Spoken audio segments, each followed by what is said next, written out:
భారతీయులు ఉద్యోగాల కోసం ప్రపంచంలో ఎక్కడికైనా వెళ్ళిపోతారు. ఎక్కడెందుకు మన ఏరియాల్లో 25,000 జీతం వస్తుందంటే గురుగావ్ వెళ్తున్నారు. లేపోతే ముంబై పోతున్నారు. ఎక్కడెక్కడికో. ఆ 25,000 అక్కడ దేనికి జాలం.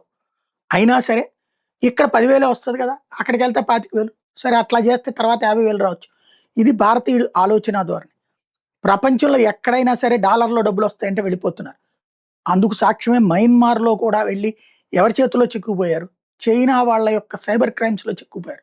డాలర్‌లతో డబ్బులు సంపాదించుకోవాలి, ఉద్యోగాలు ఎక్కడో చేసి డాలర్‌లో సంపాదించుకోవాలనే భారతీయుడి ఆశని వాళ్ళు సొమ్ము చేసుకున్నారు. ఇప్పుడు రష్యాలో అయితే భారతీయుల సంఖ్య క్రమంగా పెరుగుతోంది. 2020లో కేవలం 1800 మంది. 2021లో 2000 మంది. 2022లో 3000 మంది. 2023 ఎండింగ్‌కి 10,000 మంది ఉద్యోగం చేస్తే, ఇప్పుడు 38,000 మంది భారతీయులు అక్కడ ఉద్యోగం చేస్తున్నారు. తాజాగా 56,500 మందికి అక్కడ ఉద్యోగాలు ఇస్తామని రష్యా ప్రకటించింది. దానికి ఆల్రెడీ అప్లై చేసుకుంటున్నారు. 70,000, 80,000 మంది అప్లై చేసుకున్నారు. ఈ ఏడాది ఎండింగ్‌కి 1,00,000 మంది భారతీయులు అక్కడ చేరేటట్టున్నారు.